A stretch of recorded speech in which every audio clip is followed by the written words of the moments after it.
Hello guys, welcome to my YouTube channel. तो कैसे हैं आप सभी लोग? उम्मीद करता हूं अच्छे होंगे। आज हम बात करने वाले इंट्राडे में ऑप्शन ट्रेडिंग में हम कितना रिस्क ले सकते हैं। जैसे कि आप लोग कॉल और पुट का ट्रेड करते हैं इंट्राडे में, तो बाजार के अंदर हम लोग कहाँ से ट्रेड लेते हैं और उस ट्रेड में कितना रिस्क हम ले सकते हैं और उसके साथ कितना रिवॉर्ड हमें मिलने वाला है। तो बात की शुरुआत करेंगे। दिन है आपका 22 जनवरी का। अगर आपने चैनल अभी भी सब्सक्राइब नहीं किया तो चैनल को सब्सक्राइब कर लीजिए, बेल आइकन प्रेस कर लीजिए। अगर आप सीखना चाहते हैं एलटीपी कैलकुलेटर ऑप्शन चेन, तो ये वीडियो आपके लिए काफ़ी ज़्यादा मददगार रहने वाली है। तो चलिए करते हैं शुरुआत। यहाँ पर आप देख सकते हैं मार्केट हमने यहाँ पर लिए 9:30 का टाइम हो रहा है। यहाँ पर ये देख सकते हैं 9:30। यहाँ पर आपका सपोर्ट और रेजिस्टेंस क्या कह रहे हैं? रेजिस्टेंस कह रहा है WTT, सपोर्ट कह रहा है WTB। मतलब बाजार के अंदर कौन सा सिनेरियो है उसको हम यहाँ से चेक कर सकते हैं। COA 1.0 के सिनेरियो को। रेजिस्टेंस आपका कह रहा है बुलिश प्रेशर, सपोर्ट आपका कह रहा है बेरिश प्रेशर। रेजिस्टेंस और सपोर्ट दोनों क्या कर रहे हैं? एक दूसरे के अगेंस्ट जा रहे हैं। मतलब सिनेरियो नंबर 8 है। और ऐसे केस में ना हम पुट बाय करते हैं ना ही कॉल बाय करते हैं। अब इस सिचुएशन में हम कहाँ से ट्रेड लें और कितना रिस्क उसमें रह सकता है और कितना रिवॉर्ड हम यहाँ पर हमें देखने को मिल सकता है। जैसा कि सुबह सुबह मार्केट प्राइस अभी आप यहाँ पर कितना चल रहा है? 23,089। 23,089 मतलब बाजार अपने रजिस्टेंस के पास है, ये आप देख सकते हैं। सपोर्ट आपका है 23,040 का। सपोर्ट और रेजिस्टेंस जब दोनों बाहर जा रहे हैं तो फर्स्ट टाइम आपका ये सपोर्ट और रेजिस्टेंस दोनों आपका ट्रेडेबल रहता है फर्स्ट टाइम के लिए। बट अगर दोनों फर्स्ट टाइम के बाद सेकंड टाइम जब भी आएंगे, सेकंड टाइम जब भी बाजार सपोर्ट रेजिस्टेंस पर आएगा तो वो कहाँ तक जा सकता है? अगर सपोर्ट पर सेकंड टाइम आएगा तो -1 जा सकता है, 23,050। अगर सेकंड टाइम रेजिस्टेंस पर आ रहा है तो +1 जा सकता है, 23,150। मतलब 139 ऊपर जा सकता है और नीचे 22,991। यहाँ पर आप देख सकते हैं रेजिस्टेंस आपका फर्स्ट टाइम रेजिस्टेंस आपका क्या है? ये आपका EOR है और ये आपका EOS। इन दोनों में से जो भी फर्स्ट टाइम आपको मिलेगा, तो फर्स्ट टाइम आपको यहाँ पर देख सकते हैं EOR में, ये EOR आपका यहाँ पर मिल रहा है। EOR ये सुबह सुबह EOR था, बट फिर भी अगर आप यहाँ पर इसको लेना चाहो तो इसको भी ले सकते हैं। दोनों बार आपका जब फर्स्ट टाइम आपका बाजार नीचे आया तो EOR फर्स्ट टाइम में नीचे, फर्स्ट टाइम नीचे, बाजार दोबारा से सपोर्ट से गया है तो सपोर्ट से EOR पर। मतलब पहली बार में सपोर्ट और रेजिस्टेंस अगर आपने ट्रेड किया है, सपोर्ट और रेजिस्टेंस अगर आपने फर्स्ट टाइम में ट्रेड किया है तो आपके पास रिस्क क्या रहेगा? मान लीजिए अगर आपने रेजिस्टेंस से ट्रेड लिया है फर्स्ट टाइम और अगर वो आपका EOR+1 चला गया तो वहां पर आप एवरेज करके ला सकते हैं 100 पॉइंट। अगर बाजार आपका 23,139 का EOR+1 है तो वहां पर आप क्या कर सकते हैं? 23,000 और 20 पॉइंट अगर उससे ऊपर जाता है, मतलब यहाँ पर 160 को भी लेकर चल सकते हैं। तो ये आपका क्या रहेगा? Stop loss. EOR+1 पर अगर बाजार आपने ट्रेड किया है और वो वहां से उस वैल्यू से 20 पॉइंट अगर ऊपर जाता है तो आप वहां पर स्टॉप लॉस दे सकते हैं। दूसरा है अगर आपने सपोर्ट से ट्रेड लिया है, अगर आपने सपोर्ट से ट्रेड लिया है, अगर ये आपको सपोर्ट से वापस चला जाता है ऊपर, बुलिश अगर ट्रेड लिया है कॉल का, अगर ऊपर चला जाता है तो आपके लिए वेल एंड गुड। बट अगर ये नीचे आ जाता है -1 पर, तो बाजार में आपको क्या करना है? या तो आप यहाँ से एवरेज करके 100 पॉइंट ऊपर ला सकते हैं, और अगर बाजार यहाँ से 22,991 बाजार का बॉटम है -1, तो यहाँ पर 20 पॉइंट और मतलब 23,010 अगर बाजार यहाँ पर आ जाता है, सॉरी 22,971 अगर बाजार यहाँ पर आ जाता है इस जगह पर कहीं पर, तो आप यहाँ पर स्टॉप लॉस यहाँ पर काट सकते हैं।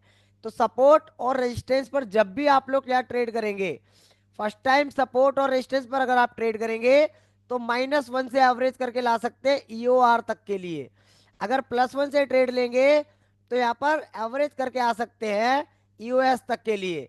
बट जब भी आप -1, 23,139 से अगर आप ट्रेड ले रहे हैं EOR+1 से, तो आपका बाजार अगर यहाँ से 20 पॉइंट और ऊपर जा रहा है तो वहां पर आप क्या करेंगे? स्टॉप लॉस लगा सकते हैं। क्योंकि बाजार अपने +1 से 20 पॉइंट ऊपर अगर जा रहे हैं तो जरूर बाजार के अंदर कुछ चेंज होने वाला है।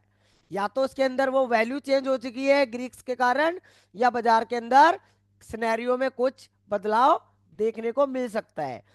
वैसे ही अगर आपने सपोर्ट से ट्रेड लिया है तो सपोर्ट पे अगर ट्रेड लेते तो -1 पर आप 22,991 से आप क्या करेंगे, एवरेज करके ऊपर ला सकते हैं। अगर बाजार में एवरेज करने के बाद भी बाजार 22,991 से 22,971 अगर ट्रेवल कर गया और 20 पॉइंट वहां से अगर ट्रेवल कर रहा है नीचे, तो आप वहां पर क्या करेंगे, स्टॉप लॉस दे सकते हैं। तो सपोर्ट और रेजिस्टेंस पर ट्रेड लेने पर -1 और +1 पर आप यहाँ पर एवरेज करके नीचे से ऊपर ला सकते हैं और ऊपर से नीचे लेकर लेकर आ सकते हैं। समझते हैं अपने चार्ट पर। जैसा कि अगर आपने यहाँ पर ये ईओआर पर ट्रेड लिया तो ये यूएस तक चलता है, यू करके। अगर यूएस से ट्रेड लिया तो वो यूआर पर चल रहा है इस तरह से। बट अगर यही ट्रेड बट अगर यही ट्रेड आपने लिया ईओएस से, यहाँ पर आप देख सकते हैं बाजार आ जाए आपका ईओएस -1, ये वाला -1, तो आप इसको 100 पॉइंट ऊपर तक ला सकते हैं रजिस्टेंस तक के लिए एवरेज करके। तो जो भी आपने एवरेज किया है वो आपका यहाँ पर क्या हो जाएगा, प्रॉफिट बुकिंग। और बाकी का आप जितना आपने यहाँ पर लॉट लिया था उसको आप ऊपर लेकर चल सकते हैं, वो आपका डबल प्रॉफिट होने की संभावना यहाँ पर बन सकती है। अब वैसे ही आपको रेजिस्टेंस साइड में करना है। अगर आपने रेजिस्टेंस साइड में इस जगह पर ट्रेड किया है पुट का, और अगर बाजार आपका चला जाए +1, अगर +1 पर बाजार गया है तो यहाँ पर आप क्या करेंगे, एवरेज करेंगे। एवरेज करने के बाद बाजार आपका क्या आएगा, सीधा ईओएस पर 100 पॉइंट यहाँ पर मिलने की संभावना रहती है ऐसे केस में। अगर यहाँ पर 100 पॉइंट नीचे ला रहे हो तो बाजार में जो आपने एवरेज किया है ये वाला इतना, यहाँ पर आप क्या करेंगे, जो एवरेज की हुई लॉट साइज है वो आप यहाँ पर एग्जिट कर दीजिए, और जो आपने इस जगह से ट्रेड किया है उसको आप नीचे लेकर चल सकते हैं। ये तो रहा सपोर्ट और रेजिस्टेंस पर। जब भी आप ट्रेड लेंगे तो -1 और +1 पर यहाँ पर आप क्या कर सकते हैं, एवरेज कर सकते हैं। बट अगर आप ट्रेड ही ले रहे हैं +1 और -1, अगर आपने +1 पर ट्रेड लिया या फिर -1 पर, तो वहां पर आपका स्टॉप लॉस कितना रख सकते हैं। स्टॉप लॉस मतलब जो लोग सेफ ट्रेडर हैं उस सेफ ट्रेडर्स के लिए 23,060 का स्टॉप लॉस, मतलब 20 पॉइंट का स्टॉप लॉस। और वैसा ही सपोर्ट साइड में आपका यहाँ पर 20 पॉइंट का आप यहाँ रख सकते हैं 22,971। अगर आपने सपोर्ट से ट्रेड -1 से ट्रेड लिया है तो ये मॉडरेट जो सेफ ट्रेडर होते हैं उनके लिए, वो लोग यहाँ पर 20-20 पॉइंट का स्टॉप लॉस लेकर चल सकते हैं और एग्जिट कर सकते हैं। और जो लोग चाहते हैं बाजार के अंदर के +1 से अगर आपने ट्रेड लिया है, +1 यानी कि 23,139, तो बाजार में जो रिस्की ट्रेडर है 23,187 अगर बाजार जाए और वहां से 10 पॉइंट एक्स्ट्रा बाजार जाता है, मतलब 23,197, अगर 23,197 बाजार चला जाए इस सुपर से, इस वाली वैल्यू से, तो आप उसको एग्जिट कर दीजिए। बाजार वहां पर क्या है, सिनेरियो चेंज कर चुका है, या बाजार आज आपके लिए नहीं है। वैसे ही आपका सपोर्ट -1 से अगर आपने ट्रेड लिया है तो 22,991 से, तो जो रिस्की ट्रेडर है वो क्या कर सकते हैं, 23,000 का जो डाइवर्जन ये आपके नीचे दिखाई दे रहा है 22,940, तो 22,940 पर जाएगा बाजार, और वहां से और 10 पॉइंट अगर नीचे जाता है तो उसको एग्जिट कर सकते हैं। मतलब कि बाजार में ये आपका जो ट्रेड रहेगा 20 पॉइंट का स्टॉप लॉस मॉडरेट ट्रेडर्स के लिए, अगर बाजार यहाँ पर आता है। वैसे ही आपका इस साइड में है, अगर बाजार आपने यहाँ से ट्रेड लिया है और इतना ऊपर आ जाएगा तो ये आपका रिस्क रहेगा, स्टॉप लॉस। बट अगर आप मोड रिस्की ट्रेडर हैं तो आपके पास पूरा रिस्क कितना रहने वाला है, 39 से अगर आपने ट्रेड लिया है तो 187 मतलब ये वाला, तो आप यहाँ पर 97 तक का रिस्क ले सकते हैं कि 97 अगर ऊपर चला गया तो आप यहाँ पर एग्जिट कर देंगे।